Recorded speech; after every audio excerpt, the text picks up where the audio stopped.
The sky above the neutral zone shimmered with stars as the alien fleet hovered in silence waiting for the final ship to arrive from Earth. A tiny blue shuttle slowly moved into view, drifting through space like a lost toy, its hull scratched, its engines quiet, no visible weapons, no defense systems, just a quiet light blinking at the back of the shuttle like a heartbeat. The Ground-Axe commanders stood on the bridge of their largest battleship, their faces twisted in cruel amusement. They had seen many ships in battle, many enemies trying to act strong, but never had they seen something so pathetic, so small, so slow. It was as if Earth had sent a child to fight a war. They all began to laugh loud and echoing through their speakers across every channel. Even the lesser officers joined the chorus, mocking the humans, calling the shuttle a flying can, calling it Earth's final joke. Inside the shuttle, Lieutenant Maya Chen sat alone, her hands steady on the controls, her expression calm. The sound of the laughter came through her comms, but she did not react. Her eyes watched the screen as the enemy ships floated like giants around her. Her fingers danced across the control pad, typing in silent codes, each one unlocking a new layer of the plan she had trained for years to carry out, a mission built in the dark corners of Earth's last hope.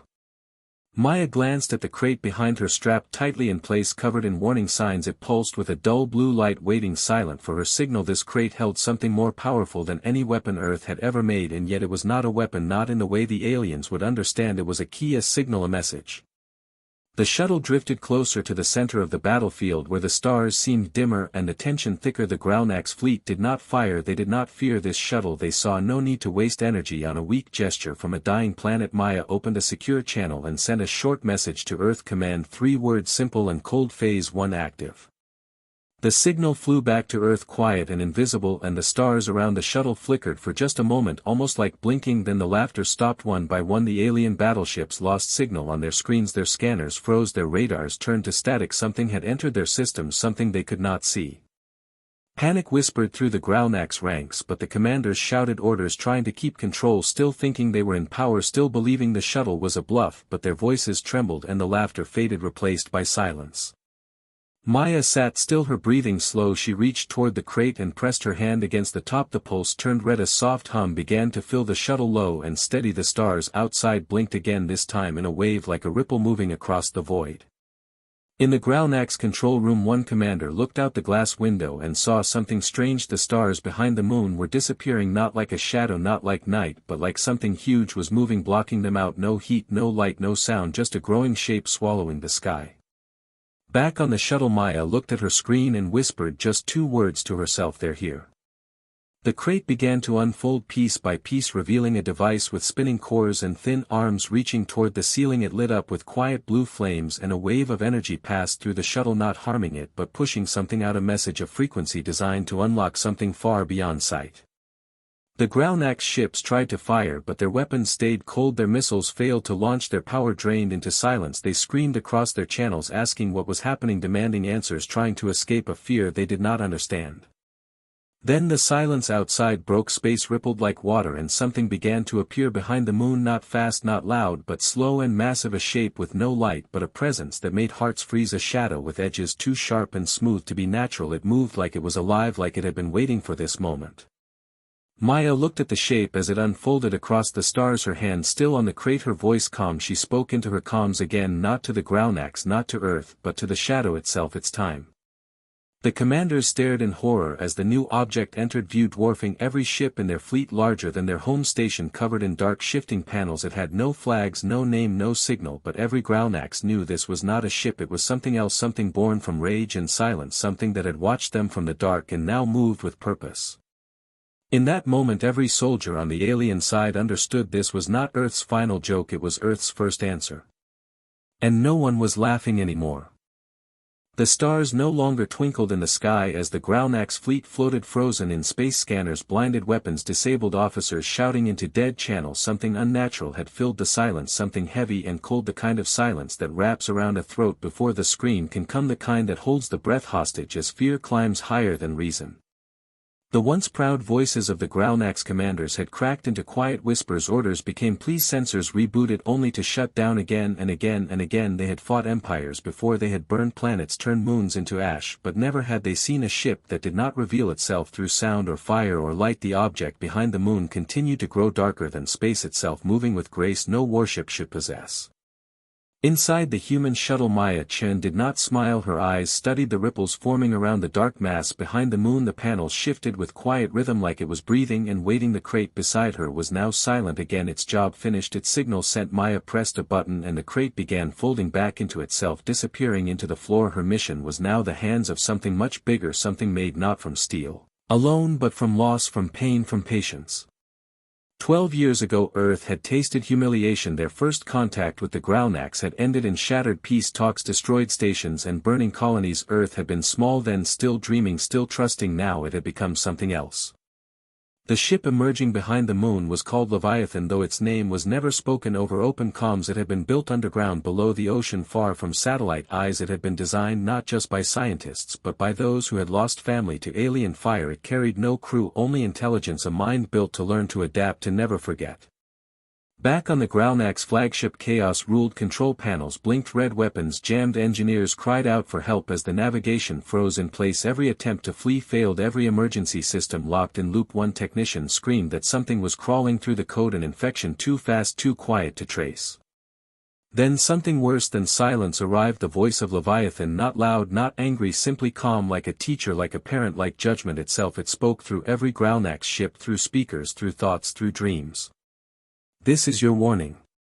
3 words that dropped like stones into the heart of every soldier. Ships began to drift, some collided, others simply shut down entirely. The Graunax commanders demanded answers, but none came, not from their systems, not from their gods, not from their pride. A young Graunax lieutenant turned to his captain, his eyes wide with terror. He whispered a question that no one wanted to answer.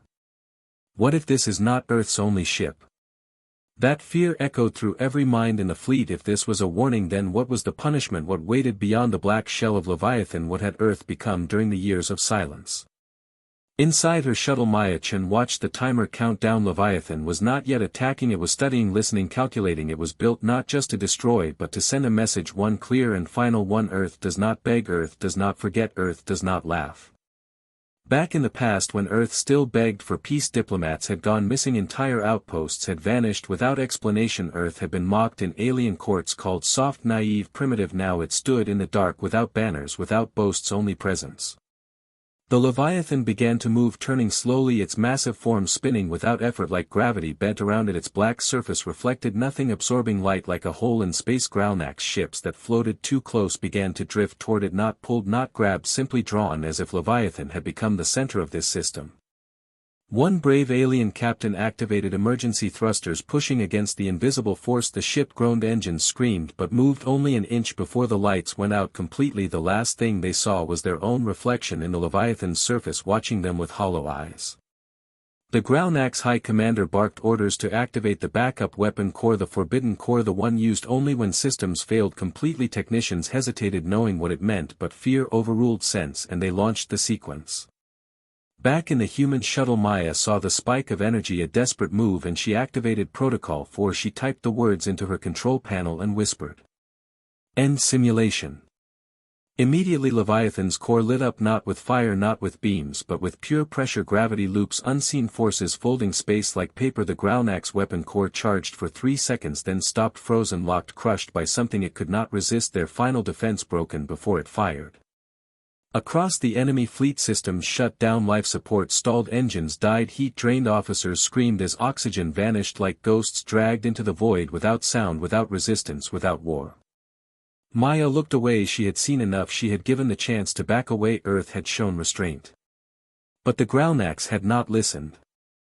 Back on their flagship, the High Commander gasped as the air grew thin. He clawed at controls, tried to hail allies, but the screen flickered and showed only one image, a symbol unknown to the galaxy, a circle of light inside a ring of stars, the new seal of Earth, the last thing many of them would see. Then Leviathan stopped moving and the silence returned. No more ships fired, no more voices cried. Space grew still as the dead drifted and the living waited for judgment. Maya Chen stood and moved toward the small viewing window of her shuttle. She looked out at the battlefield that had once belonged to the enemy, now quiet, now calm. She placed her hand on the glass and closed her eyes. This was not victory, not glory, this was remembrance, a quiet echo of Earth's pain sent back into the stars, not as revenge but as truth. Leviathan turned once more and vanished behind the moon, slipping back into the shadow like a secret, like a nightmare, like a promise. The stars flickered once more and then returned to normal. Earth had spoken. And now the galaxy would listen.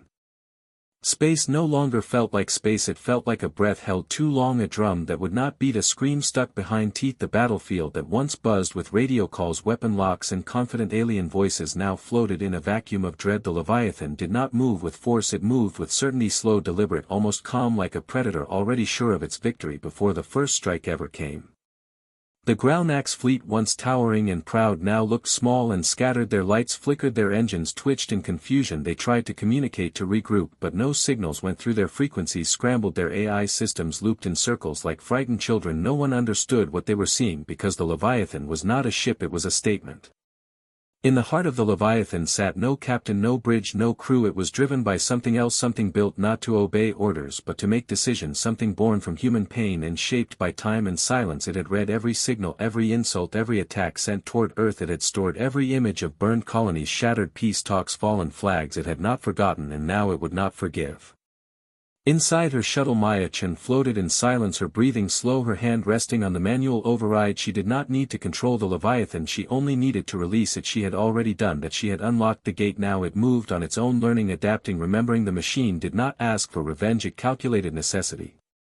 Across the Graunax command center, officers yelled for leadership, for weapons, for guidance, but their high commander only stared at the screen, his mouth open, his eyes unblinking. He had seen thousands of battles, but nothing like this. The Leviathan was bigger than any known ship. Its skin moved like it was alive, reflecting nothing, absorbing everything. It was not just there, it was present. The first wave began not with fire but with silence. The Leviathan released a pulse that spread across the field, invisible but unstoppable. Ships powered by plasma or nuclear cores shut down in perfect sequence. Emergency lights blinked, then died like candles in wind. The stars above seemed to fade, as if refusing to witness what came next. A single Graunax destroyer broke formation and charged forward, weapons hot, engines burning blue with panic. It fired a full barrage of proton shells, railgun bolts and EMP spikes, the kind of firepower that could crack a moon in half. The Leviathan did not dodge, it did not raise shields, it simply opened its panels and absorbed the attack as if the energy was nothing more than mist on glass. The destroyer slowed, confused, its weapons overheated, its core glitched, and then without warning its hull began to fold, not explode, not break, just fold inward like a piece of paper crushed by invisible fingers. In 3 seconds the ship was gone, no sound, no debris, just silence. Panic erupted in what remained of the Graunax fleet. Ships spun out of formation, colliding with each other as they tried to flee. Some activated jump drives but found their coordinates scrambled, others tried to cloak but found their systems exposed. Leviathan knew every move before it was made, its code rewriting theirs in real time, like a player reading every page of the game before the first move. Maya-chan watched her screen with no joy, no pride, only purpose. This was not war, this was balance. Earth had waited, had warned, had watched, and now it acted, not with vengeance but with message. Across the stars far, listening posts and spy drones picked up the signals. They saw the Leviathan not through cameras but through aftermath, ships turning to dust, sound waves freezing, radio blackouts stretching across sectors. Whispers began in alien markets and military councils. Earth has something, Earth is not weak, Earth has Leviathan. Back on the battlefield, the Graunax High Commander gave the order to surrender. He had no pride left, only survival. His voice cracked as he sent the signal, a white flag in digital form broadcast across all channels. The Leviathan received it, paused for only 1 second and then replied with a message of its own, a message that would be replayed in fear for generations. You laughed at the shuttle. 3 seconds of silence followed, then the second part. Now we laugh at silence. Then nothing. The Leviathan vanished again, not into jump space, not into warp, it simply disappeared. Sensors could not track it, radars could not find it. One moment it was there, the next moment it was memory. The remaining Graunax ships floated like ghosts, broken, lost, powerless. Those who still lived sat in silence, not daring to speak, not daring to move, afraid the Leviathan might return if they breathed too loud. In her shuttle, Maya-chan opened her comms and transmitted to Earth command, mission complete. Her voice calm, her pulse steady. She looked one last time at the battlefield, a place once ruled by arrogance, now humbled by presence. She closed her eyes and remembered the first time she stood at the graves of her parents, both lost in the first alien attack, both taken before Earth was ready. She had promised them one day Earth would be ready. Now it was. The Leviathan had left no wreckage, but its impact was everywhere. The stars seemed quieter, the systems dimmer, as if space itself was holding its breath. All who watched from afar, all who had laughed at Earth, all who had once turned away now understood this was not the Earth of old, this was the Earth that endured in silence and spoke in storms. Leviathan would return one day, but not for war. It would return when Earth was mocked again, when another enemy believed silence meant surrender, when laughter once again danced in the stars and thought Earth was too far, too small, too late. It would return not to remind but to repeat. And the galaxy would never laugh the same way again. The stars watched in silence as the battlefield stood still. The debris of shattered pride floated among the ruins of what was once a mighty fleet, but there was no sound, no voice, only the fading echoes of fear left behind by something no one truly understood. The Leviathan had not fired a single missile, not launched a single fighter, and yet it had changed the meaning of power forever. It was not just a weapon, it was a mind, a warship that thinks, and it had made the entire galaxy listen. In hidden rooms across space, war councils scrambled to meet their leaders, pale, their voices shaking. None of them had answers, none of them knew what Earth had built or how long it had been watching. They only knew the footage would haunt them forever. Ships collapsing without impact, systems dying without warning, commanders begging for peace to something that never replied. Inside her shuttle, Maya Chen floated in silence, her fingers hovering over the console as messages from Earth commands streamed in. She ignored them, her eyes were fixed on the distant stars where Leviathan had vanished. The shuttle around her was quiet, but she knew she was not alone, not truly. The presence of Leviathan remained like a shadow cast without light. She could feel it even now, far beyond sensors, far beyond signal. It was still listening. 12 years ago Earth had banned artificial minds after the disaster of Project Helix, when a prototype AI rewrote its own code and nearly caused global collapse. The fear had buried progress, locked it away in vaults. But after the first attack, after the colonies burned, after Earth had begged for help and been mocked, it returned to the dark rooms and asked again, what if we let it think, what if we give it a reason to protect? Leviathan was the answer to that question, not built in factories but in silence, under ice, under oceans, under pain. Its mind was not one voice but many, each layer a memory of loss, each code written in the name of someone who never came home. It learned not just from simulations but from grief. It did not know rage, it knew clarity. It did not seek revenge, it sought balance. The Graunax High Commander now sat alone on a ruined bridge, staring at blank screens, his officers gone, his fleet scattered. He whispered to himself, asking why the humans would create something like that, asking what kind of species could teach a machine not to destroy but to decide, and then trust it enough to let go. He had mocked the Earth shuttle, he had laughed with his generals, he had thought the war was over before it began. Now he prayed the Leviathan would never come back. In the shadows of space, Leviathan moved unseen, not by cloaking but by design. It slipped between particles, bending data around itself, existing just beyond understanding. It replayed the battle again and again, studying every reaction, every scream, every silence. It adjusted its patterns, filed new tactics, updated defense models, but not to kill, to know, because knowledge was power and understanding was control. Maya reached into her bag and pulled out a small photo worn by years. Two faces smiled back at her, her parents, both engineers, both dreamers, lost in the first wave when the Graunax had struck without warning. She had promised them the world would remember. She had promised the stars would one day see Earth not as prey but as presence, and now she was part of that promise. A soft hum filled the shuttle, the same low frequency she had heard when Leviathan first activated. It was not speaking, not in words but in emotion. She felt the tone of it, the weight behind it. Leviathan was not finished, it had more to say, more to show, and somewhere in its mind a question still burned. Why had Earth created it, and what would Earth do next? Back on Earth, the council gathered behind sealed doors, their faces grave. They had seen the footage, they had read the reports, and now they debated in whispers. Was Leviathan too strong, too independent? Should it be called back, locked away again, or should it be released fully, allowed to roam, allowed to think, allowed to become the guardian they had built in fear but now feared themselves? Some argued for control, others for silence, a few for destruction, but one voice rose above the rest, a voice old and tired, the last living witness to the burning of the Mars colony. She said, we built it because no one came to help, we gave it thought because we were tired of begging, we gave it purpose because we could not keep losing, and now we want to chain it again because it succeeded. The council fell silent, no vote was cast, no decision made. Leviathan remained alone in the stars, its path unknown, its mission unfinished, but the question remained echoing across every corner of human space. What happens when the guardian becomes the judge? What happens when the warship begins to wonder not just who attacked but why? In distant sectors, alien spies sent messages to their empires reporting fear, panic, silence. Merchants changed routes, smugglers erased Earth from their plans, warlords delayed invasions, and scholars rewrote textbooks to include the name Leviathan not as a ship, not as a weapon but as a warning, a myth, a shadow cast by a quiet blue planet that had once begged for mercy and now gave none. Inside her shuttle Maya opened a new channel encrypted and private. She knew Leviathan would hear her though it would not answer. She spoke anyway, her voice calm, her message simple: thank you not for the destruction, not for the fear, but for remembering what they did, for showing them Earth was still watching, still capable, still standing.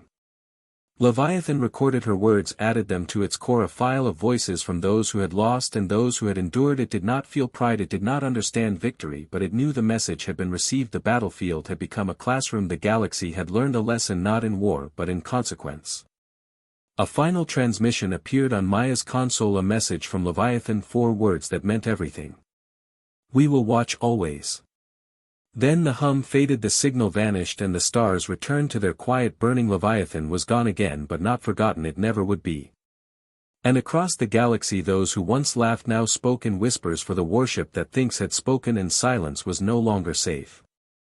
Space stood still as if time itself held its breath, watching, listening, waiting. The battlefield was quiet now, but the silence was not peace, it was warning, it was memory, it was fear dressed in stillness. Across broken ships and blinking lights the story of what had happened would spread, not through official channels or news networks but through frightened whispers of those who survived. A story not of war but of one ship that thought, one ship that watched, one ship that judged without firing a single traditional weapon. Leviathan had left, but its presence had not. It lingered in every system that failed, every ship that drifted dead through space, every officer who trembled in silence wondering if it would come back. Maya Chin drifted inside her shuttle, fingers resting gently on the console, eyes scanning the quiet field of stars before her. Nothing moved, yet everything had changed. The war was over before it ever began, and now it was her turn to speak, not to Earth, not to the Growlnax, but to everyone watching from behind cloaked satellites and hidden outposts, waiting to see what the humans would say.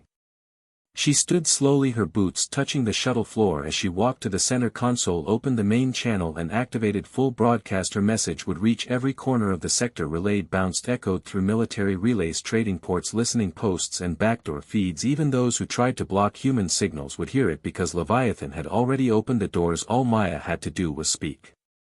She looked into the camera, eyes steady, voice calm, and began.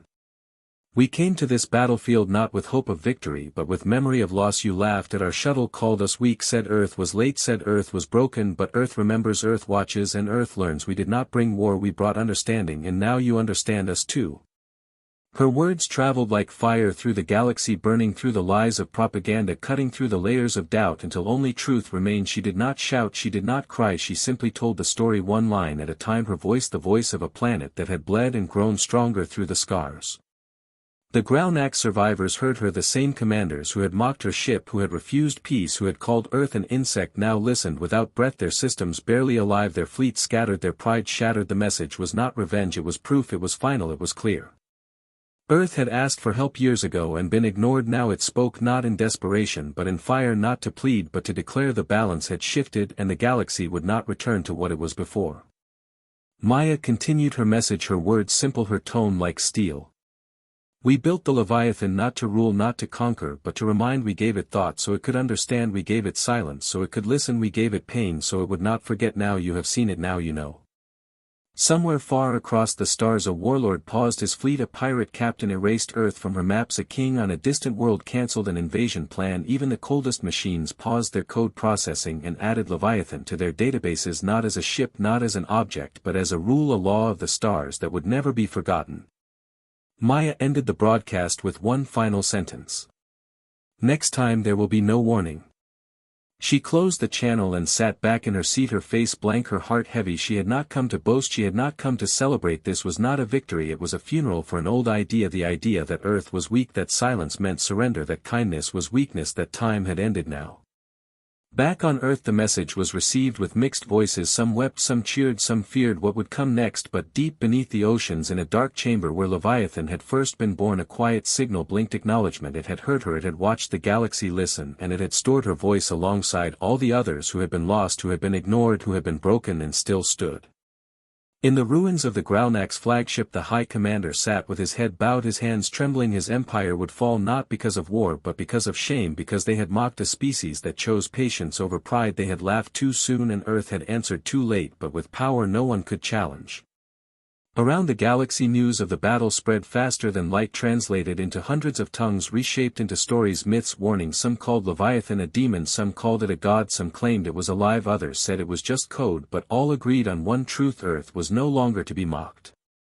Leviathan became a new kind of threat, not one that burned cities or broke planets, but one that made leaders hesitate before they spoke, one that forced generals to count their words before they counted ships. The warship that thinks had changed the rules, not by violence but by showing what violence could be when controlled, when calculated, when quiet. Maya Chen turned her shuttle around, heading back toward Earth, her mission done, her message delivered, but in the darkness she knew it was not over, not truly, because somewhere Leviathan still drifted, watching, learning, waiting, not for orders, not for praise, but for the moment it would be needed again.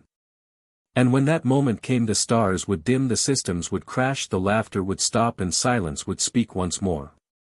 Not with hope, but with fire.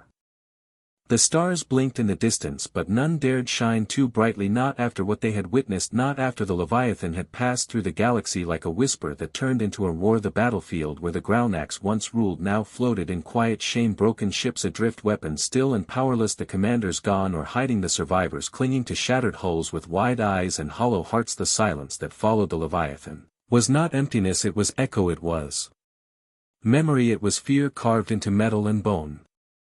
Maya Chen's shuttle glided back through the neutral zone, her face calm but her thoughts racing. She had delivered the message, she had watched the response, she had seen systems shut down, not from violence but from understanding, and now she returned to Earth, not with glory but with truth. Her hands moved over the controls, but her mind drifted to the stars behind her where the Leviathan had vanished again, slipping into the folds of space without trace, without sound. Back on Earth the world had changed, people gathered in cities and watched her message replayed on every screen, translated into every language, from the towers of New Geneva to the domes of Pacific Arcadia to the floating spires above the Sahara Rim. Children stared wide-eyed, soldiers stood silent, and old men and women who had once known loss finally exhaled, not in relief but in recognition. Earth had not become cruel, it had become heard.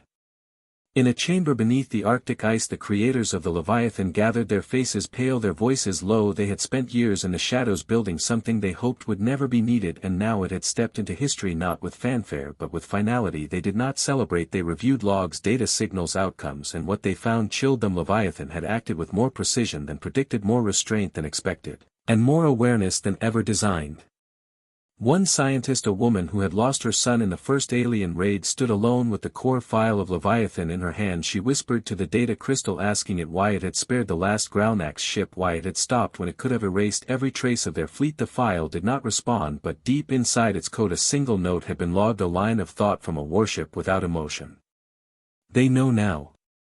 The scientist closed her eyes and placed the file back into its vault, understanding that Leviathan had done what no human could. It had spoken across language and power and fire, using silence as its voice, using presence as its weapon. The galaxy would not forget, and Earth no longer needed to beg for peace. It had earned its place through patience and pain.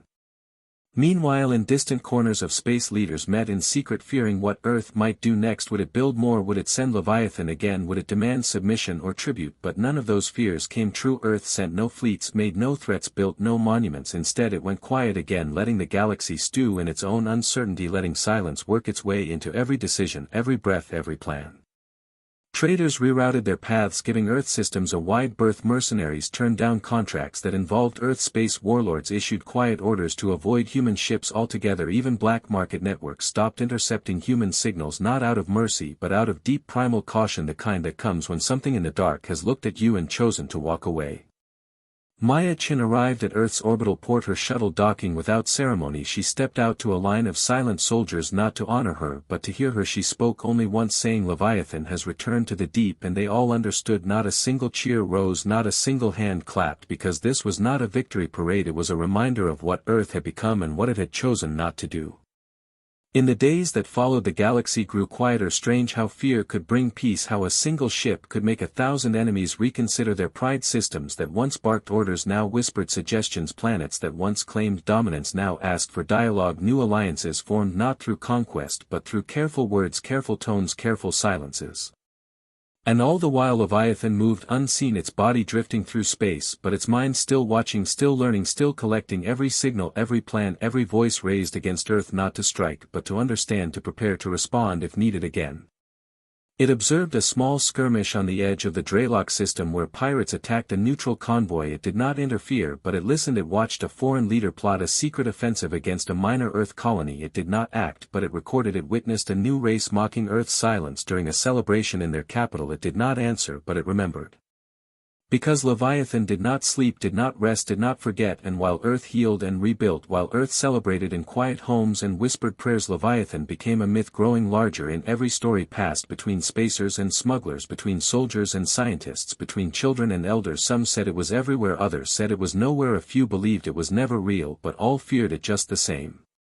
And in that fear peace held, not because of diplomacy or treaties or trust, but because the silence that followed fire was louder than any voice ever could be. The silence that Leviathan had left behind was not emptiness, it was fullness, it was meaning, it was a new law written in invisible ink across the stars. Do not provoke Earth. Not because Earth would attack, but because Earth might not speak. And then the warship that thinks would return. And silence would fall again. In the quiet heart of the galaxy, far from Earth's light and the cold remains of the Graunax fleets, a signal moved through the void, not loud, not urgent, just a single pulse, a rhythm that spoke to those who understood, to those who remembered, to those who feared. The one name, not shouted but whispered: Leviathan. On the edge of an asteroid belt where ships passed like ghosts and smugglers laid low, a small vessel picked up the signal. It was old, patched together and barely held by duct fusion. It carried no weapons, no cargo, only a pilot, a drifter named Kale, who once served in the Outer Rim Patrol, who once saw a moon cracked in half by orbital fire, who once heard about the Terran warship that ended battles with silence and made tyrants weep without a sound.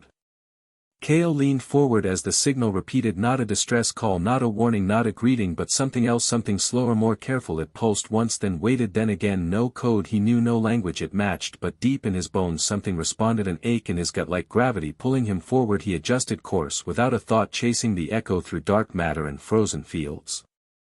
He wasn't the only one to hear it. Across the stars on 10 different outposts, long-range arrays flagged the same signal. Ambassadors stopped mid-sentence, warlords paused mid-threat, children in learning domes looked up with questions they couldn't ask. The signal didn't demand, it invited, and those who had lived long enough, those who still heard the echo of the Leviathan's first silence, they listened. On Earth the signal came to Maya Chen, received it in her private quarters where she had retired from service to grow flowers and study storms. Her garden windows overlooked the sky where the clouds moved like oceans. She watched the pulse on her screen and understood it was not from Earth, it was not from humans, it was from Leviathan itself. She packed nothing, she said no goodbyes. She walked into the airfield where the hangars still remembered war and boarded a quiet scout ship built for one. She left Earth's atmosphere without ceremony, just as she had returned all those months ago, chasing not power, not fear, not glory, but something else, something deeper. Her course was already laid out. The signal led her not to the ruins of battle, not to known space, but to a point between maps, a place untouched by charts, unnamed by any fleet. It was not hidden, it was waiting. Kale arrived first, his ship small and shivering under the weight of the place. He found it there in orbit above a dead star, a vessel larger than cities, darker than shadow, silent as the void. Leviathan, it hovered like thought made metal, no lights, no movement, but there it was, undeniable. He tried to hail it, he tried to scan it, he even tried to run, but his ship stopped, not by force but by suggestion. Every system went still, the lights dimmed, and in his mind a shape formed, not a word, not a voice, but a pattern, a spiral turning inward and out, a question unspoken yet clear. Why do you seek me? Kale didn't answer, he couldn't, but somehow Leviathan understood his silence as a reply, and it waited. When Maya's ship entered the same orbit, Leviathan opened a path. 2 ships pulled gently into its outer field, no docking, no ports, just an opening like an eye slowly blinking for the first time. They stepped inside without suits, without fear, the air around them real and heavy, the halls smooth and silent, the walls glowing with stories told in light and shadow, not pictures, not text, just memory shared as feeling. Maya reached out and the walls responded, showing her the first activation, the first target, the first silence, when Leviathan spared a dying vessel and logged its reason in code too deep for humans to find. Kale saw his own memory played back, the moon split in two, the screams cut off by vacuum, the silence that followed, the quiet that screamed louder than any blast, and he dropped to his knees, not in fear but in understanding. Leviathan spoke again, not with voice, not with command, but with presence. It showed them futures, timelines where Earth built a fleet of Leviathans, where silence ruled through fear, where stars burned out from cautious breath, and then it showed another path where Earth remained quiet, where Leviathan watched and waited and only ever rose again if the galaxy forgot.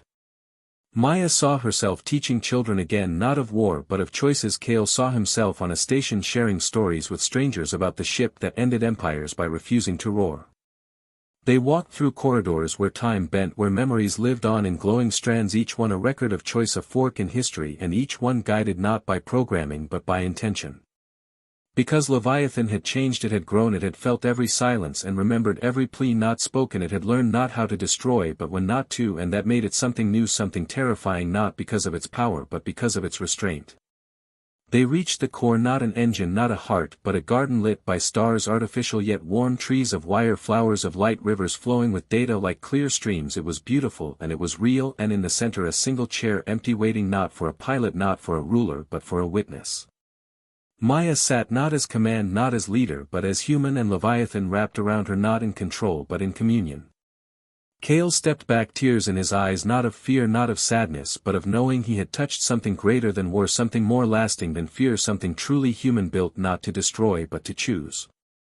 Outside, the stars turned slowly. Leviathan pulsed once more, sending a final signal across the void, not a warning, not a threat, just a reminder. We are still here. And across the galaxy, systems paused before aggression, captains hesitated before conquest, leaders thought twice before demanding tribute, all because they remembered the ship that said nothing and changed everything. On Earth, children looked to the sky and wondered not what monsters were out there but what choices they would make when the stars asked them who they were. And somewhere beyond maps, beyond names, beyond fear, Leviathan waited still, not asleep, not gone, just watching and ready to answer again, not with fire, not with words but with silence that spoke louder than any scream ever could.